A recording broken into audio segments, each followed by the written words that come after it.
श्री परमात्मने नमः। श्री चैतन्य चरित्रावली अध्याय आचार्य वासुदेव सार्वभौम। खूब बोलना, यहाँ तक कि बोलते बोलते शब्दों की झड़ी लगा देना तथा भांति भांति के व्याख्यान देने की कुशलता और उसी प्रकार विद्वानों की अनेक शास्त्रों की विद्वता, ये सब संसारी भोग पदार्थों को ही देने वाली हैं, मुक्ति को नहीं।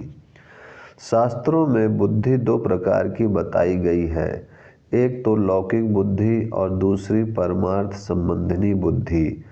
लौकिक बुद्धि से परमार्थ के पथ में काम नहीं चलने का, चाहे आप कितने भी बड़े विद्वान क्यों न हो और आपको चाहे जितनी ऊंची ऊंची बातें सूझती हों, पर उस इतनी ऊंची प्रखर बुद्धि का अंतिम फल सांसारिक सुखों की प्राप्ति मात्र ही है।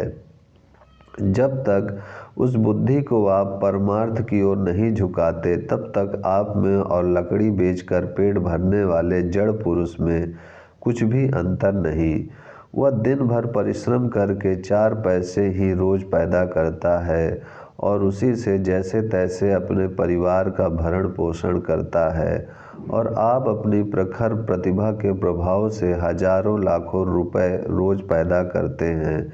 उनसे भी आपकी पूर्ण रीत्या संतुष्टि नहीं होती और अधिकाधिक धन प्राप्त करने की इच्छा बनी ही रहती है।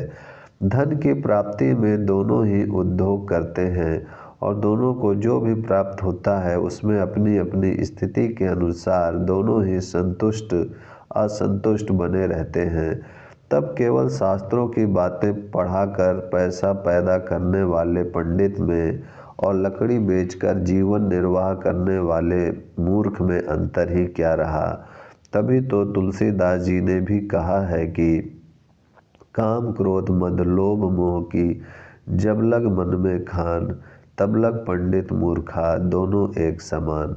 जिनका उल्लेख पहले हो चुका है, वे सर्व विद्या विशारद, अपने समय के अद्वितीय न्यायिक पंडित प्रवर आचार्य वासुदेव सार्वभौम प्रभु के दर्शनों के पूर्व उसी प्रकार के पोथी के पंडित थे।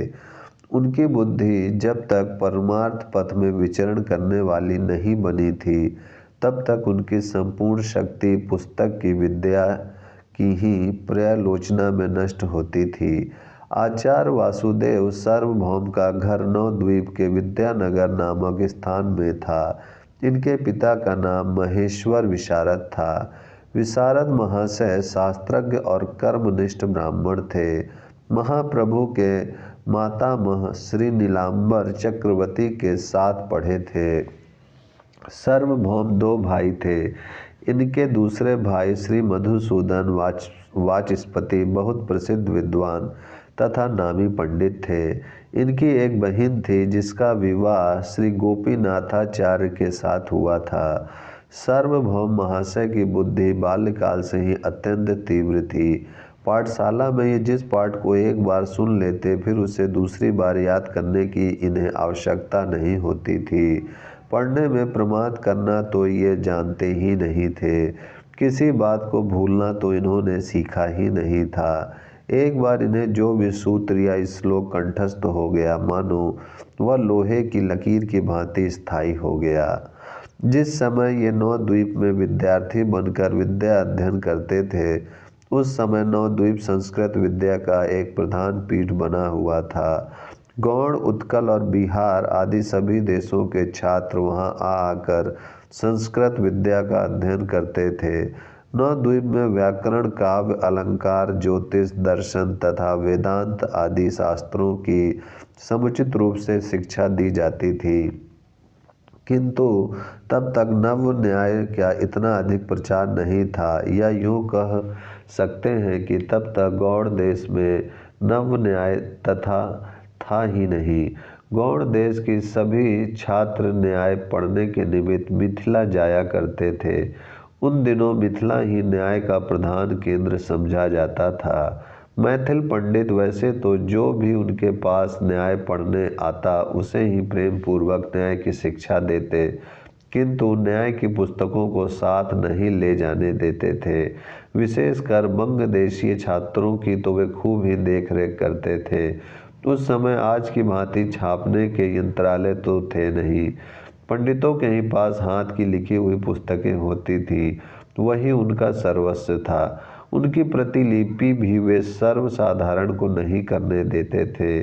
जब किसी की वर्षों परीक्षा करके उसे योग्य अधिकारी समझते, तब बड़ी कठिनता से पुस्तक की प्रतिलिपि करने देते। पुस्तकों के अभाव से नवद्वीप में कोई न्याय की पाठशाला ही स्थापित न हो सकी थी। सर्वप्रथम रामभद्र भट्टाचार्य ने न्याय की एक छोटी सी पाठशाला खोली। वे भी मिथिला से न्याय पढ़कर आए थे, किंतु पुस्तक के अभाव से वे छात्रों की शंकाओं का ठीक ठीक समाधान नहीं कर सकते थे। विद्यार्थी वासुदेव भी अपने भाई मधुसूदन के साथ रामभद्र भट्टाचार्य की पाठशाला में न्याय पढ़ने लगे। कुशाग्र बुद्धि वासुदेव अपने न्याय के अध्यापक के सम्मुख जो शंका उठाते, उसका यथावत उत्तर न पाकर वे असंतुष्ट होते। इनके अध्यापक इनकी प्रत्युत्पन्न प्रखर बुद्धि को समझ गए और इनसे एक दिन एकांत में बोले, भैया तुम सचमुच न्यायिक बनने योग्य हो। तुम्हारी बुद्धि बड़ी ही कुशाग्र है। मैं तुम्हारी शंकाओं का ठीक ठीक समाधान करने में असमर्थ हूँ। इसका प्रधान कारण यह है कि हमारे यहाँ तो कोई न्याय का पंडित है नहीं। हम सबको न्याय पढ़ने के लिए मिथिला जाना पड़ता है। मिथिला ही आजकल भारतवर्ष में न्याय का प्रधान केंद्र माना जाता है। मैथिल पंडित पढ़ाने के लिए तो किसी को इनकार नहीं करते। जो भी उनके पास पढ़ने की इच्छा से जाता है, उसे प्रेम पूर्वक पढ़ाते हैं, किंतु पुस्तक वे किसी को साथ नहीं ले जाने देते। ऐसी स्थिति में बिना पुस्तक जितना हम पढ़ा सकते हैं उतना पढ़ाते हैं। ओम शांति शांति शांति।